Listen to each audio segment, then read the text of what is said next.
Vamos a realizar un viaje en el tiempo para conocer la prehistoria, la época íbera, la romana y la visigoda en nuestro territorio. Y como en todos los lugares, son las personas las creadoras de su propio relato. Queremos que conozcas la historia completa, a través de sus figuras principales que han sido invisibilizadas durante demasiado tiempo. Porque las mujeres son una parte fundamental de nuestra sociedad y queremos darles su sitio. Queremos reconocer su valía en la creación de nuestro territorio y en nuestra historia. Te damos la bienvenida a La Ruta Olvidada.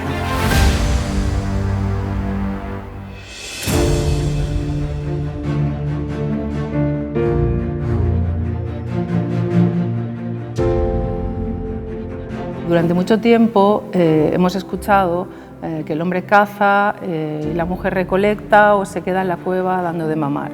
Esta es una visión que está muy asentada porque la hemos leído en los libros de texto, la hemos visto en las películas de Hollywood, nos la han explicado cientos de veces y sin embargo es una realidad que los restos arqueológicos no explican. Durante toda esta evolución del Paleolítico conocemos cuál es la tecnología, cómo evoluciona esa tecnología de la piedra tallada, del hueso, conocemos cómo se hace una punta de flecha perfectamente o cómo se hace un arpón de hueso para pescar, pero no sabemos de quién es la mano que talla esa flecha y no sabemos de quién es la mano que usa el arco, por ejemplo, en un momento determinado. Las mujeres de la prehistoria más antigua han estado absolutamente invisibilizadas porque ni siquiera en los museos estaban representadas.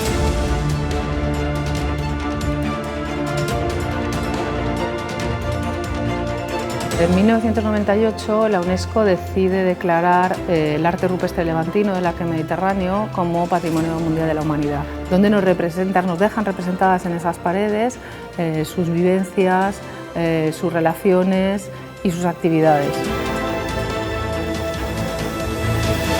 Dentro del conjunto de yacimientos del arco mediterráneo que existen en Valencia, tenemos sin duda, yo creo que el gran destacado serían las cuevas de la Araña. Después, la evolución del levantino parece que tiende a hacer desaparecer la figura femenina, pero una de las salvedades interesantes que tenemos es precisamente en la Araña, en las cuevas de la Araña, en Vícor, está la figura de la recolectora de la miel. Es única. A Vícor vienen a visitarnos gente de todo el planeta y cuando hablo de todo el planeta me refiero a gente de Japón, gente que viene expresamente desde Nueva York a conocer la escena, gente que se desplaza desde Australia.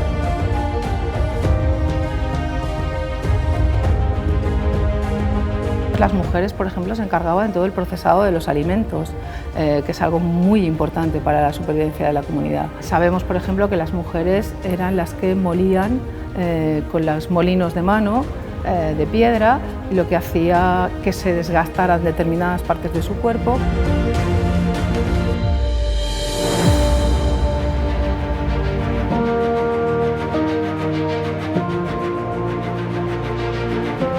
Durante mucho tiempo se consideraba que las mujeres no participaban en todo el proceso de la elaboración de la metalurgia. Sin embargo, se han hecho diferentes estudios y se ha probado que no hay ningún motivo para pensar que las mujeres no participaran en el aprovisionamiento de la materia prima o en el procesado.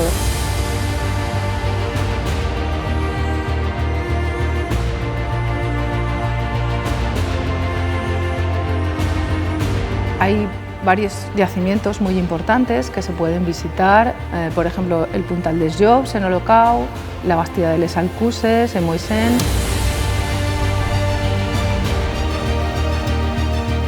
El Puntal des Jobbs es una atalaya de vigilancia del territorio de Etano. Está aprovechando una punta de la montaña, de ahí su nombre, con lo cual está protegido por todos los extremos menos por la cara norte, y allí hay construidas 3 elementos defensivos que lo hacen destacar sobre otros poblados, ¿no? Como por ejemplo un foso, una muralla ciclópea y una torre. El papel de la mujer, pues un papel muy importante porque son las gestoras del espacio doméstico.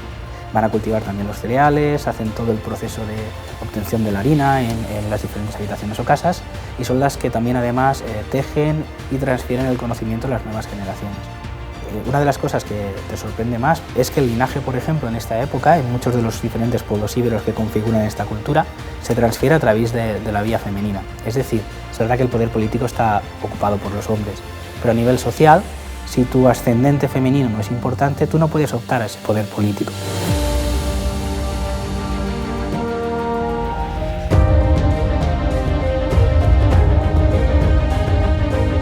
La mujer en época republicana va a ser diferente a la de época imperial. En nuestro territorio las podríamos seleccionar en dos grupos, aquellas que pertenecen a la alta sociedad.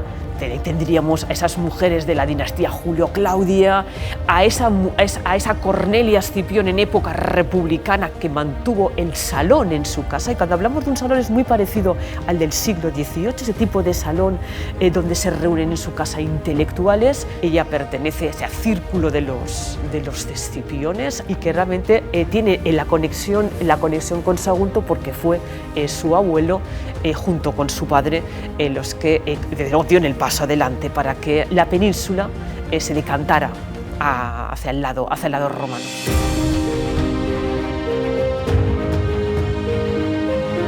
También tenemos a esas mujeres que salieron de abajo. Tenemos el caso de Viriacte, que no solamente como mujer llegó a ser empresaria, llegó a ser una mujer importante, sino que además viene de un origen esclavo. Entonces tenemos el éxito por partida doble, el mérito por partida doble. En la Almoina lo que podemos encontrar son inscripciones dedicadas a ella que fueron encontradas en el foro. Cualquiera no puede estar allí. Si tengo una inscripción dedicada a ella ahí es porque desde luego es un personaje importante.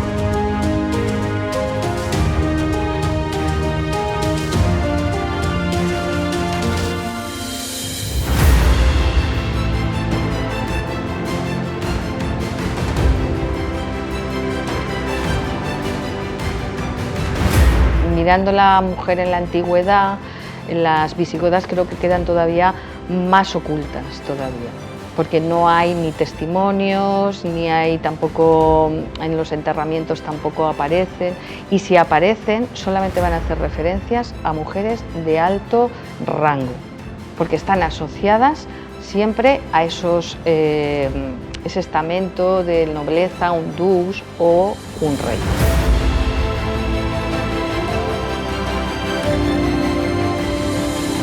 Las mujeres no aparecen. El tema de la recreación lo que más gusta quizás porque llama más la atención, sobre todo la vestimenta y lo que se representa son los enfrentamientos. Pero deberíamos, o por lo menos a nosotros nos ha gustado proyectar y documentar la cotidianidad. Y hemos generado y perfilado una mujer con capacidad de decisión y evidentemente con capacidad de poder y de dirección.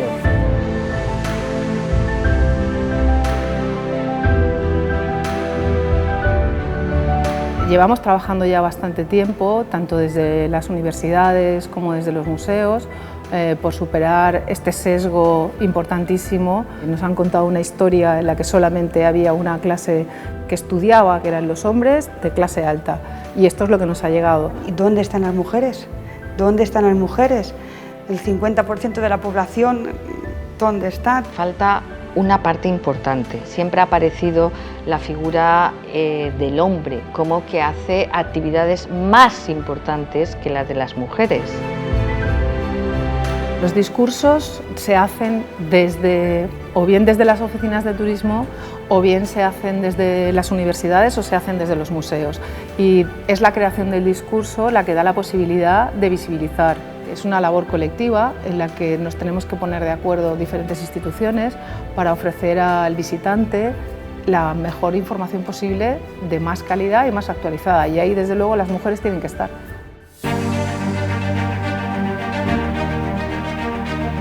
Me gustaría que el futuro llegara a una situación idílica en la que se automatizan hechos que son normales, pero que actualmente no lo son.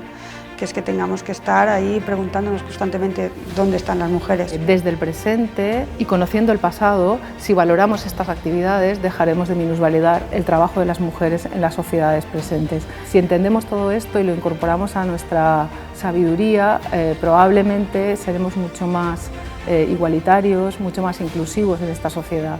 De alguna manera reivindicar que la historia y el conocimiento de lo que nos ha pasado a lo largo de la historia de la humanidad nos sirve para entender y sobre todo para procurar ser mejor seres humanos. Aquí sigue habiendo un género por encima del otro, con derechos por encima de los otros. Los beneficios, evidentemente, de entender cómo es el pasado y de aplicarlo en un presente es que el futuro pueda ser mejor, porque si no, poco sentido tiene esto. A mí me gustaría que en el futuro, por ejemplo, no hicieran falta hacer este tipo de reivindicaciones, sino que yo como historiador, ¿no?, en la propia elaboración del discurso histórico, que después se va a difundir a través del turismo, tengamos en cuenta a todas aquellas personas que forman parte de una sociedad, no solo hombres, sino también mujeres, niños, ancianos, de todas las edades y géneros. Las rutas olvidadas nos llevan a descubrir territorios y mujeres extraordinarias.